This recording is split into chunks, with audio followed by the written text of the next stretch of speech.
د لوی سپېڅلي څښتن تعالی په سپېڅلي نامه چې ډېر مهربان او رحم لرونکی دی. ټولو ملګرو ته چې اوس به څوک په دې وخت کې موږ په ژوندۍ بڼه ګوري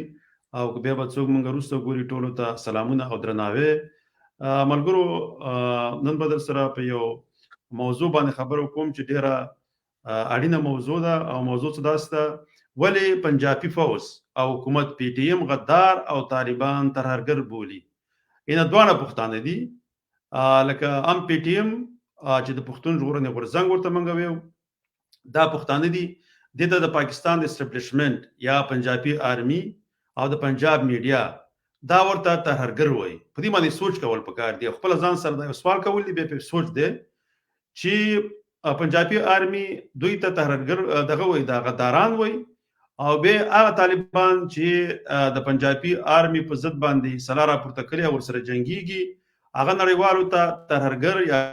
ټرریست په نوم باندې ورپېژني.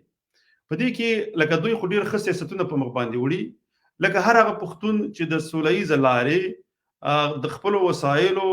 غوښتنه کوي او خپل حق غواړي، هغوی ته دوی که هغه هر څوک وي هغوی ته غداران وایي. د پنجاب آرمي، میډیا او دغه اسټابلیشمنت چې ورته وایي چې په هغې کې دا سیویلین هم ورسره شامل دي، دا ورته په شریکه باندې چې وایي غدار. نو هغوی چې کله ما غواړي هغوی به په یو طریقه باندې د آیس آی د لارې په هدفي وژنو کې وجني، لکه ټارګټ کیلینګ چې ورته وایي، او څه چې هغه ځنې به په زندانونو ته لیږي او فشار پرې راوړي چې هغه خپله کومه دغه دوی چې کومه لاره نیولې ده د پښتنو دا غوښتنې چې هغه پرېږدي. بل طرف ته که چېرته ځینې پښتانه سره راواخلي او هغه جدوجهد شروع کړي او عملي میدان ته ورودانګي، نو هغه به نړیوالو ته د ترهرګرو په نوم باندې ورپېژني. که موږ وګورو طالبان که هر څنګه دي لکه پښتانه دي، لکه دوی خو غرب او اروپا او یا یورپ چې ورته موږ ویو، دوی ته خو دوی په دې کې خو کومه ترهګري نه ده کړې، مګر د دې پنجاب میډیا دومره کار کړی دی چې هغوی حق غوښتو دای امریکې ته، یورپ ته او نور هیوادونو ته ترهرګر وروپېژندل. د څه دپاره؟ د دې دپاره چې لکه امریکا چې دی کوم هغه پیلوټ الوتکې به وي، هغه به راپاڅېدلې، همدوی به بمباري کول. لکه بیت الله مسعود چا مړ کو؟ امریکې مړ کو، خو کوردینات چې دي دا ولا پنجابي آرمي ورکړي. د څه دپاره یې مړ کو؟ دې دپاره یې مړ کو چې هغې کرنل امام چې د افغانستان کې ډېر تروریستي کارونه کړي او د افغانستان په ورانولو او په ویجاړولو کې د هغې ډېر غټ لاس و، نو هغه بیت الله مسعود دریم دغه د پښتونخوا طالبانو نیولې و، هغې به د منځه یوړو، لکه همدې په خاطر باندې چې هغوی ظلم کوي د پښتنو سره. یو خوا نه طالبان د افغانستان سپورټ کول، بل د طرف نه د امریکا نه به د پیسې اخیستلې او هغوی ته به په ګوته کول چې کوم ځای کې دي یا به ژوندي نیول، هغه به ورته د ډالر په مقابل کې حواله کول او نور به یې ایستل. نو داسې پکار دي چې موږ اول یو سوچ ځان سره ولرو چې موږ دغه د پنجاب میډیا، د پنجاب اسټابلیشمنت او ورسره د دوی دغه پټې کومې ادارې چې دي، جاسوسي ادارې چې دي، دوی داسې یو سیاست په مخ باندې وړي چې د پښتنو په منځ کې بې اتفاقي تر همیشه دپاره. زه همیشه دا خبره کوم چې موږ پښتانه پنجابیانو د خپل میډیا او د نصاب په زور باندې په دوه ډلو ایښلي وو. اوس خو لا پکې یوه ډله بله راویستله چې یو نېشنلستان دی، یو ته سیکولر وایي او بل ته ترهرګر وایي، طالبان وایي، هغې ته اسلامي فنډامنټلستان چې ورته وایي، بنیادګر. د دې نومونه ورته ورکړي دي او بیا پښتنو هم دغه د هغې کومه نظریه ده چې هغې په ځان باندې قبوله کړې ده او هماغه نظریه پر مخ باندې وړي. په کار دا دي چې دغه لکه د ټولو دشمن خو معلوم دی چې هغه هم دغه پنجابی دی. وګوره که د پی ټي ایم مشران دي، هغه هم په هدفي وژنو کې د چا د خوا نمري، هم دغه پنجابي آرمي او د آیس آی په هدفي وژنو کې وژل کېږي او زنداني کېږي. دا د چا د خوا نه کېږي؟ همدغه د پاکستان اسټابلیشمنت دی چې دا کارونه کوي. نو بیا همداسې که موږ وګورو طالبان د چا د خوا نه په نښه کېږي او ویشتل کېږي، هغه هم د پاکستان د آرمي او د پنجابي آرمي هم د دې د خوا نه په نښه کېږي او بمونه پرې غورځول کېږي او دغه د قبایل بلکې هغه په خاطر باندې هغه ټول قبایل پښتانه ور سره ټول بمباري کورونه خو پکې د قبایل وران شول هغه پکې به کور شول دا غوي خارونه وران شول نو یو سوچ په کار دی مونږه کار څومره یو لکه چې مونږه لکه په د پنجاب د مخبل حق غواړو پنجاب به هیڅ وخت پښتنو تخپل حق ورنه کی نه به د جبه حق ورکی نه به د وسایل حق ورکی ترڅو پورې چې خپل ازادي لا سره وړي نه وي لکه ځنې پښتانه ورونه چې زما مرګریم دي زه چې کړه دا خبره کوم هغه زما د خپه کیږم باندې بلکې ډیر نه په دې باندې خپه شوی دي خو زه دغه غوي هغه خفګان دي اعلان نه کوي ځکه زه همیشه ورته وایم چې تاسو په دغه خپل خاور اوسېږئ او ترڅو پورې چې په دغه خاور اوسېږئ او تاسو واک د پنجاب سره تاسو خپلواکي نشئ ترلاسه کولای او نه به کله تاسو حکومت راشي هغه صحیح پښتانه دي ځکه یو د پچې حکومت رامغه هغه قصدن په داسې وخت کې عوامي نېشنل پارټي ته په خیبر پښتونخوا کې حکومت ورکړو چې په وخت کې هم طالبان په زور کې او دا ورکړ چې خپل منځ کې پښتانه سره وجنګي چې د نېشنلستانو په نوم باندې او د مذهبي ډلو په نوم باندې دغه خپل منځ کې سره په جګړه واچي خو شاته څوک شاته هم دغه آی اس آی د پاکستان اسټابلیشمنت دا غنه بعد چې پیښول چې وسغه نېشنلین ام په پښتنو کې د سکل چې هغه به سیغه میډیا دومره کار وکړو ځکه هغه واغت لسم ترمیم را واغستو چې هغه کې ثبوت ډیر حق ورکړو هغه دومره کړ چې دومره ګرانی راغله په وخت کې دومره بمونه والوتل دا اصلا خو به اړول په طالبانو خدا کار خپل آی اس آی کو چې هغه دومره لکه هغه دومره بدنامه کړل د پښتنو د چې پښتنو به ته دې پورې ماته ویلې وي چې په نوم باندې څوک ځکه ولګه زیاته شوې ده دلته بیا امنی ده خپل د پښتونخوا ورونه براته ویلې او دغه د لکه دغه شکایتونه به کول نو هغه چې کله به ته لکه دغه هغه چې دومره زور وغلی عوامي نېشنل پارټي او پښتونخوا عوامي پارټي چې هغه صوبې دی هغه نوم راوړو خیبر پښتونخوا هغه به ته هغه دومره وګورئ چې خیبر سره ولګو خیبر سره ولګو دا سره د خاطر باندې ولګو چې لکه هغه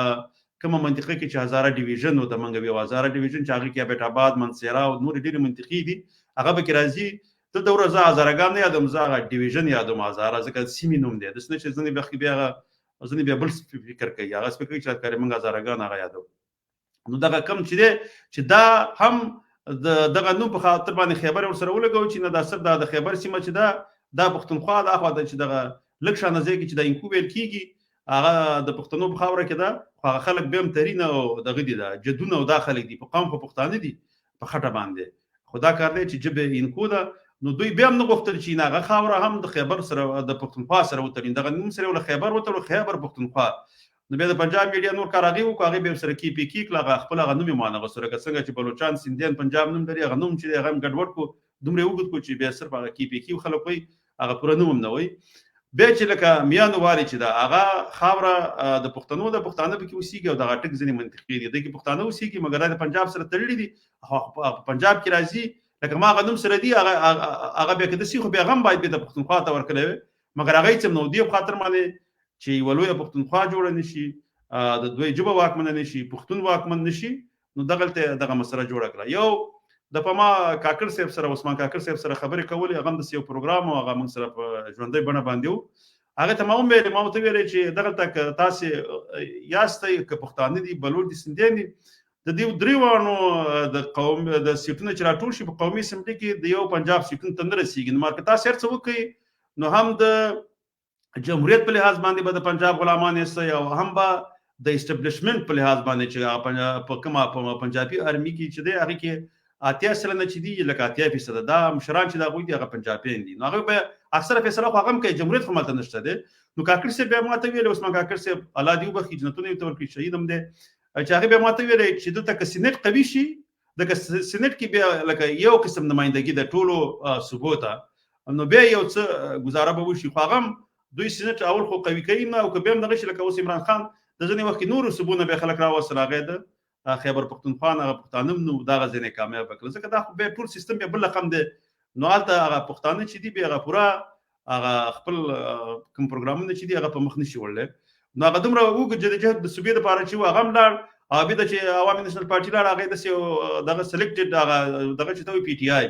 هغه راوس هغه په حکومت کې راوس هغه خو نه د جبه قصه کې ده او نه د خپل هغه تلسم ترمیم د خپل وسایل په قصه کې ده. نو په دوانو دغه کې هغه لکه هیڅ ګټه ونه کړه، ټوله ګټه چې کوم هغه کړی عوامي نېشنل پارټي هغه ته ویوړه. نو ځکه دلته اوسېدل په پاکستان کې مقصد دا دی چې همیشه به د پنجاب د حاکمیت لاندې به په محکومیت کې ژوند کولی. نو دې د پاره کار په کار دی دا به یو وخت تاریخ ته ځي چې تر څو پورې پښتانه هغه 80 میلیونه دي. لکه افغانستان کې ټول نفوس 40 میلیونه دی، نو هغه خو لکه ټول زور د پښتنو چې دی دغه لاندې دی. که دوی تر څو پورې خپل واک ترلاسه نه کړي، خپل واک نشي، نو همیشه به په پښتنو کې دغه جګړې روانې، د پښتون وینه به بهیږي. نو نن ما سره په دې خبرې کولې، زه په کنسپټ دا یو ویډیو سره شریکوم، دا ماته ډیره جالبه وه. ولې جالبه وه راته؟ عجیبه غوندې ویډیو ده، یو پښتون ناست یو پنجابي پسې زنځیر راوړي، زنځیر راوړي، وایي زما لپاره یو پټان پکار دی. نو زنځیر باندې خو خلک یا غلام تړي او یا چې دی سپی پې تړي. نو دا خو ډېر بد نظر و چې دغه پښتون چلته کړی و. خو داسې چلی چې پښتانه په دې باندې نه پوهېږي، صرف دې ته خوشحاله دي چې فقط یو پنجابي میډیا کې راشي او لږ شهرت ته ورسېږي، ځکه چې د هغې کتونکي لږ زیات دي په هغې کې دغه مې. ځکه یو خو موږ دومره برین واش شوي چې خپله ژبې نه هم راته هغه د اردو ژبه ډېره خوږه راباندې لګېږي. لکه په افغانستان کې فارسي پې خوږه لګېږي، ته لاندې چې دغه پې دغه بل شی خوږ لګېږي دا اردو ژبه. ما ځکه دې کې صرف یو ډېر اوږد نظم دی، خو زه دې پاتې یو څو بیته ویم، الله دې وکړي ستاسو خوښ شي. وایي داسې دی، وایي که په لر دی که په بر دی یو افغان دی، په تورخم کې چې جنګېږي په تاوان دی، پښتونخوا کې اردو ژبه کړه حاکمه، په دې خاوره یې پښتو کړله محکومه. ضرورت ژبې اردو او انګریزي کړه، پښتو یې لرې له پوهنې اغوستې کړه. دا نصاب راته پنجاب بې داسې جوړ کړو چې جنا د پښتون پلار لیاقت یې ورور کړو. مشران د پښتنو یې غداران کړه، ډېر کلونه یې بې له جنګه دوی بندیان کړه. بیا جنا زمونږ رهبر او رهنما شو، ابدالي زمونږ پردی شو د بل چا شو. دا ډېر اوږد نظم دی ملګرو، که کله ستاسو خوښېدو یو ورځ به در سره شریک یم. په همدې کې هم دا د پښتو په باره کې دی، نو دې باندې به د خیر سره بیا کله کله خبرې کوو. نو زه به در سره دا ویډیو لږ در سره یو دغه کړم، تاسو سره شریکه کړم، د هغې نه بعد به انشاءالله تعالی چې دی بیا به دغه کوو، دا بیا به را اساس خبرې وکړي، بیا د پروګرام خلاصوو. دا ویډیو څه داسې ده، هلکه ما تاسو ویلي چې زنځیر راوړي دغه پسې मानेंगे। अब मुझे कटी पाड़ी वाला शेर नहीं चाहिए, जाने दो पठानों के, अब मुझे यही पठान चाहिए। पठान नहीं देखे ऐसे नहीं मानेंगे। अब मुझे कटी पाड़ी वाला शेर नहीं चाहिए, जाने दो पठानों के, अब मुझे यही पठान चाहिए। पठान نو زنځیر پسې راوړی یو پټان مې په کار دی. نو دا خو په زنځیر باندې مخکې ما ویلې چې تاسو جوته ده چې په زنځیر باندې خو یا په وختونو کې به پې غلامان تړل کېدل او یا پې سپي تړل کېږي. نو دغه سپک نظر دی چې پنجاب یې پښتنو ته کوي او همیشه یې ورته کلی دی. نو الله دې وکړي. زه خو لکه څنګه چې ټکر صاحب لکه په دې عقیده باندې دی چې تر څو پورې لوی افغانستان جوړ نه شي، هېڅکله پښتون ازادېدلی نه شي، او دا نظر زما هم دی. صحیح ده، موږ داسې نه یو، ځکه اوس د جنګ دپاره یا د ازادېدلو په خاطر باندې قوي اقتصاد پکار دی او قوي عسکري فوج پکار دی، چې اوس په دې وختونو کې لږ مشکلات شته. خو انشاءالله تعالی موږ باید دې دپاره کار وکړو چې هغه ذهنونه ورته تیارې بیداري. بیا ځکه جنګ ته هم ضرورت نشته، که یو دفعه ټول د پښتونخوا پښتانه په دې باندې ووایي چې موږ ازادي غواړو د پاکستان نه، بیا دا کوم مشکل کار نه دی. خو هلته دومره ګلخانان دي او دومره د پنجاب میډیا او نصاب دومره کار کړی دی چې هغوی نه هغه پښتونولي اخیستلې ده او هغوی نه کټر پاکستانیان جوړ کړي دي. هغه داسې فکر کوي چې دا پاکستان د پښتونخوا نوم دی، هغه دا نه ده. هغه په دوی اوسه پورې نه پوهېږي چې د پاکستان نوم د پنجاب حاکمیت او د پښتنو محکومیت. ته دا د پښتونخوا دپاره باندې به دومره غوسه ورته نه ورځي، دومره قهر ورته نه ورځي لکه څومره چې د پاکستان په نوم ورته ورځي. خو ناپوهي ده، ځکه کار ورسره نه دی شوی او ځکه دا د هغوی ملامتۍ هم نه ده. دا ملامتۍ د ټولو دغه ده، د پښتنو مشرانو د هلته چې هغه څه تعلیم یافته دي، هغه تعلیم یافته نه، هغه تعلیم یافته زه نه یادوم چې په اردو او انګریزي ژبه باندې زده کړې کړي، هغه بیا پښتون کېدلی نه شي، ځکه هغه چې په کومه ژبه دې زده کړه وکړه بیا هم هغه طرف ته ځي. خو په هغې کې هم ځینې داسې لږ چې په کور کې ورسره په پښتو ژبه کار شوی دی، هغه پښتنو بیا د نورو پښتنو سره کار نه دی کړی او نه د هغه وخت د افغانستان حکومتونو د قوي میډیا د دې لپاره باید جوړه کړې وي چې دوی کې کار کړي هغه د افغانستان د حکومت او د هغه ځای د ټول مشرانو څخه یادوم ځکه کې خان شهید ډیر کار کړي او غفار بابا به کار کړي خو دې په مقابل کې ځکه د پنجاب بجټ چې دی هغه 80% چې دی هغه فوج ته ځي نو فوج ته چې ځي هغه په همدغه شی نوم باندې به تم دغه پښتنو ته دغه دار په نوم باندې هغه ته د هندو مرګرتوب په نوم باندې په یو شی په بل شی نوم باندې بدنامي ځکه پیسې سره ډیره ده نو بیا هغه چې دی هغه فوج دا کار کوي نو هغه پښتانه بیا د شي لکه هغه ټول ارڅ د منځلار شي هغه سوچ پر د پښتونولۍ هغه شعور په دې باندې ان شاء الله تعالی مشه خبرې کوم لکه ځکه دا د سی موضوع نه ځکه دا خو افخابي د بل اخیبه زمونږ تقریبا 3 لکه 4 لکه تر رسیدلې اوس دا وسنۍ چې د لزر نه پورته کیږي نه ځکه دا به مې شکریم د سی ځکه اوس یو شل ورځې تیر شوی دي ځکه چې هغه زما په دې پیج باندې ډېر رپورټ راغلی هغه به ریسټریکټ کړی دی نه چې هغه لپاره به پورا لکه د سی پرې نه پرې دي چې ډېر خلکو تلاش شي نو زه ان شاء الله تعالی زما به د کیږي راسه تاسو دغه کوي زبر تاسو کومنټونه په دې سکرین باندې ښکارا کوم تاسو خپل خبرو ته دوام ورکړئ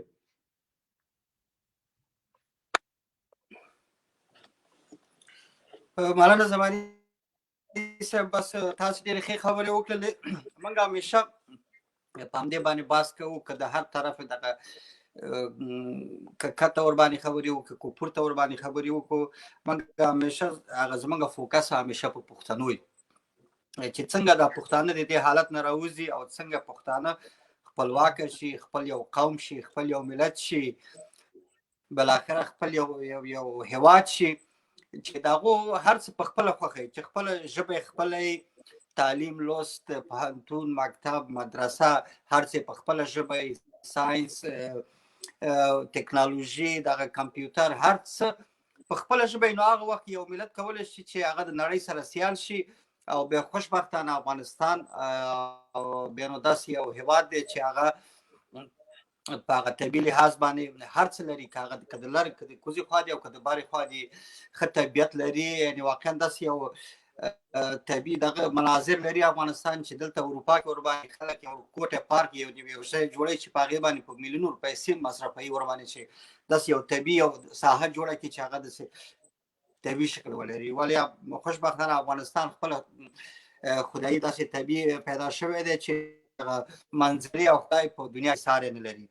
نو زمونږ هیواد په هغه صورت کې انشاءالله ډېر زر او په ټول د څو کلونو کې موږ د دنیا سره کولی شو چې ځان سیال کړو نو دا فقط ټوله خبره چې موږ راټوله کړو چې موږ پښتانه ولې دغه خپل هدف ته نشو رسېدلی دا ځکه نشو رسېدلی چې زموږ په خوا کې که پنجاب دی که دې خواته که ایران دی که روس دی که امریکا ده دا چې لا لرې دي بیا خصوصا پنجاب ځکه چې پنجاب په پښتنو ژوندی دی که پنجاب پښتانه د لاسه ورکړي هغه پنجاب یعنې دومره یو په هغه اقتصادي لحاظ باندې او په دغه لحاظ باندې هغه خپل رزق او هغه خپل هغه اقتصاد نشي پوره کولی همدې غواړي په شکل د اشکالو چې په اوس پخوای په بل شکل باندې اوس چې دنیا یو څه عصري شوې ده حالت بل رقم راغلی دی اوس په بل شکل باندې غواړي چې دا پښتانه استعمال کې په خپل یا د ناسي واخلي کړي ربونه واخلي کړي هغه نه واخلي د مختلفو نومونو باندې خو پنجاب یو کار زماني سب کړی دی چې ډېر پوخ کار یې کړی دی هغه په تعلیمي نصاب باندې کړی چې دیو په پښتنو په منطقو کې چې کله پاکستان جوړ شو او کله دیو دغه تدریسي سیستم دیو جوړ کړی دی نو دیو ډېر خيارو ډېر قوي کار یې کړی دی ځکه هغه نسلونه په دغه شکل باندې هلته تربیه شوي دي که هغه مکتب ته تللي دي چې هغه خپل کلتور فرهنګ هغه خپل تاریخ خپل جغرافیه هغه خپل هویت هغه اصلا د دې په تدریس او په مکتبونو په مدرسو کې دا شی نه و اصلا دا خبره نه و د دې په دغه اسلامي روحیه او یو دا ځنې دغه راغلي څرګندونې دا ځنې څرګندونې د مالدا به وي او بیا به دا پروګرام راټولو دغه دی دا د کې ځنې د دغه دي چې هغه ډېر ضرور دي دا ته زه دغه دی خبرې راځي چې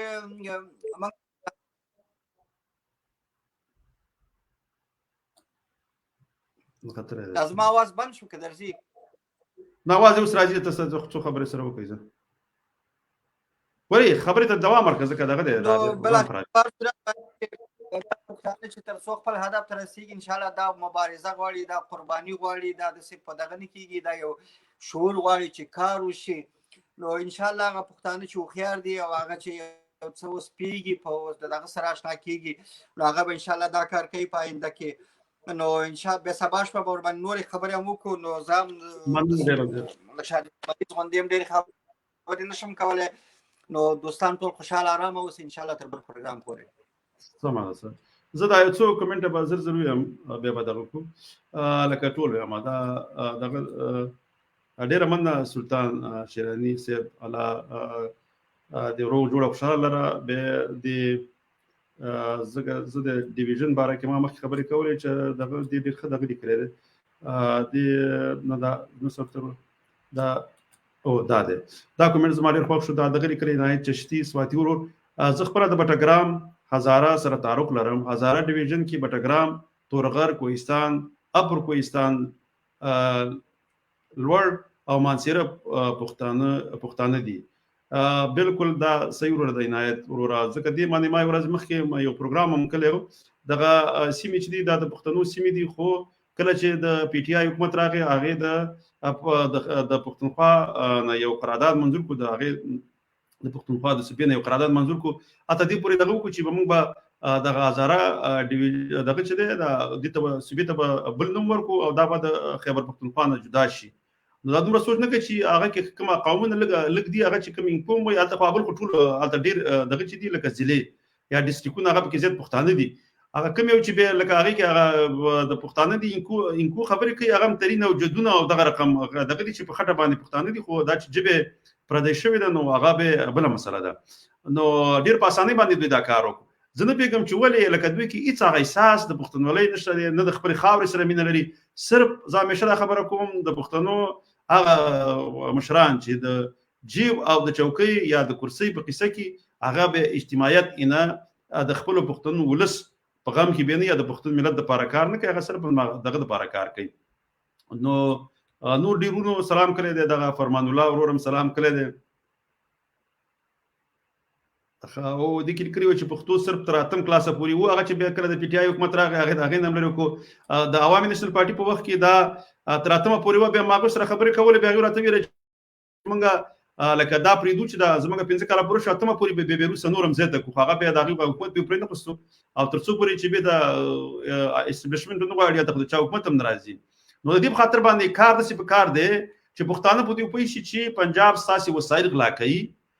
د بلوچانو وسایل هم غلا کوي، دغه کومې طبي زیرمې ورته موږ ویو یا نیچرل ریسورسز چې دي دا غلا کوي او همدغه باندې بیا پنجاب ژوندی دی. صحیح ده هلته غلا او خوراکي دغه هلته ډېر پیدا کېږي، خو اوبه هم چې دي بیا زموږ د پښتونخوا نه ورته ورځي، لرګی هم ورته د دې نه ورځي، هغه بجلي چې ده هغه هم ورته د دې نه ورځي، خپل ارزان اخلي او بیا د بیا هغوی قیمته بېرته خرڅوي. نو انشاءالله تعالی څو پروګرامونه به په دې باندې کوو. نو